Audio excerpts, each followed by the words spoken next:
이 시간 함께 묵상하실 하나님의 말씀은 베드로후서 1장 16절의 말씀입니다. 우리 주 예수 그리스도의 능력과 강림하심을 너희에게 알게 한 것이 교묘히 만든 이야기를 따른 것이 아니요 우리는 그의 크신 위엄을 친히 본 자라.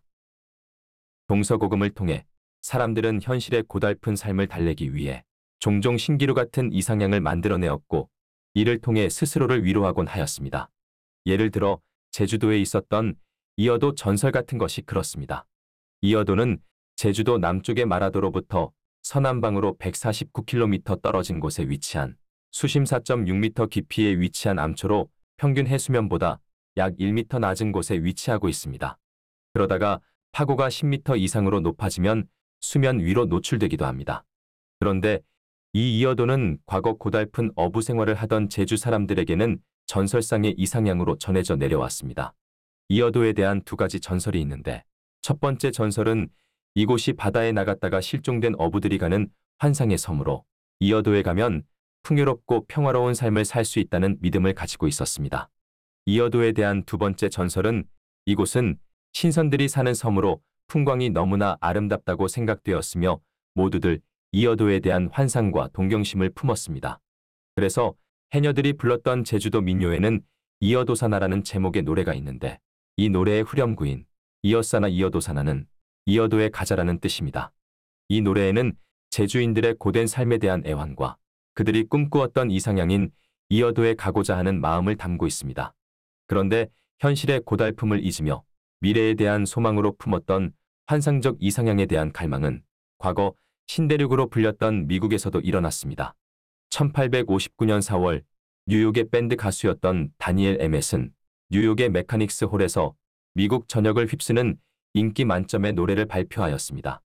이 노래는 발표하자마자 즉각적인 성공을 거두었는데 특별히 남부 지역에서 더 큰 인기를 얻었는데 그 이유는 가사 내용에 미지의 남쪽 땅 이상향 딕시라는 곳이 애틋하게 그려져 있었기 때문입니다. 에멧은 당시 흑인 노예들이 부르는 노래에서 영감을 얻었는데 그는 미국 캐롤라이나 지역에서 노예들이 불렀던 노래의 가사와 멜로디를 바탕으로 하여 자신의 노래를 만들었습니다. 그런데 노예들은 자신들의 노래에서 딕시랜드라는 행복한 곳을 노래했기에 에멧은 자신이 발표한 노래를 딕시라고 불렀습니다. 그 노래 가사의 일부분은 이러합니다. 내가 딕시에 있었으면 좋겠어. 만세, 만세. 나는 딕시의 땅에서 내 자리를 지킬 거야. 나는 딕시에서 살고 딕시에서 죽겠어. 저 먼 남쪽 땅에 있는 딕시에서. 저 먼 남쪽 땅에 있는 딕시에서. 내가 태어난 딕시 땅에서. 어느 서리가 내린 아침 일찍. 괭이를 들고 자갈을 긁어라. 딕시의 나라로 가자. 옛 시절은 잊혀지지 않아. 비록 그들은 사랑하는 사람들과 헤어져 눈물을 흘리며 슬퍼하지만 햇살 가득한 남쪽이 그들을 부르기에 그들은 다시 딕시로 올 거야. 가사의 내용을 보면 노래 부르는 이는 딕시라고 불리는 미국 남쪽의 어떤 지역을 몹시 사모하고 그리워하는 것으로 묘사되고 있습니다. 그 때문인지 이 노래가 발표된 후 2년 뒤에 일어난 미국의 남북전쟁 중에 딕시는 남부 동맹의 공식 노래가 되었으며 심지어 딕시라는 단어 자체가 미국의 남부 동맹을 가리키는 대명사가 되었습니다.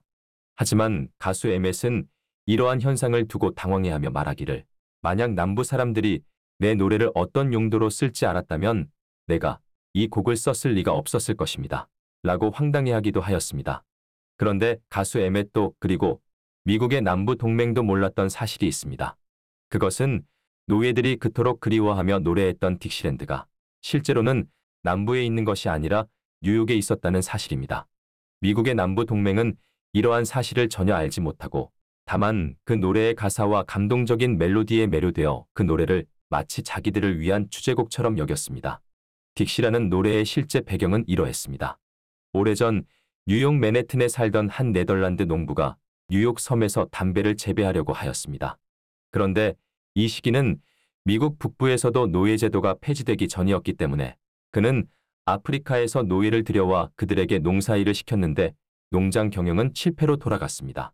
결국 경제적인 어려움으로 인해 어쩔 수가 없게 된 그 농부는 자신의 노예들을 미국 사우스캐롤라이나주 찰스턴에 있는 농장에 팔아야만 했고 이로 인해 사우스캐롤라이나주에서 딕시랜드라는 단어가 노예들이 부르던 노래에 처음 등장하게 되었습니다. 왜냐하면 노예들이 일했던 뉴욕 맨해튼 농장의 소유주였던 네덜란드 농부는 친절하고 유쾌하며 관대한 사람이었기에 그가 소유했던 노예들은 그때를 그리워하며 종종 그의 농장으로 다시 돌아갈 수 있기를 바랬습니다. 그래서 그들은 내가 딕시랜드에 있었으면 좋겠어 라는 노래를 만들어 불렀습니다. 그 친절했던 네덜란드 농부의 이름이 바로 요한 딕시였기 때문입니다. 그러므로 아이러니하게도 딕시랜드라는 노래는 원래는 미국 남부의 어떤 지역에 대한 달콤했던 추억이 아니라 뉴욕 맨해튼에 있던 한 농장에 관한 노래였던 것입니다. 그럼에도 남부동맹은 딕스랜드가 남부의 어느 곳에 있는 가상의 고향처럼 느끼고 특별히 이 노래를 자신들을 위한 노래인 것처럼 여겼던 것입니다. 그렇습니다.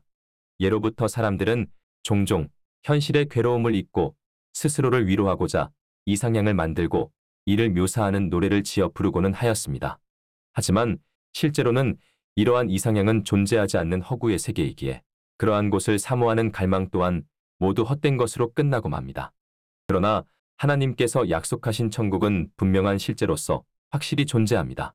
그래서 과거부터 수많은 신앙인들이 하늘나라를 사모하여 이 땅 위의 삶을 나그네의 여정처럼 여겼으며 심지어 육신의 생명을 내어주더라도 천국을 소망하고 갈구하는 마음으로 살았습니다.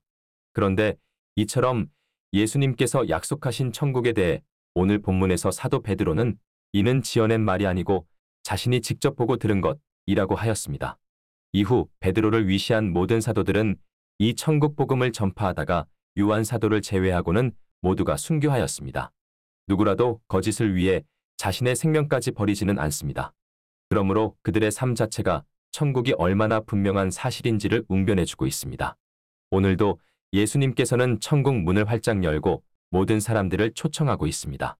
지금 즉시 주님의 초청에 응하여 천국의 백성 되시기를 예수님의 이름으로 축원드립니다.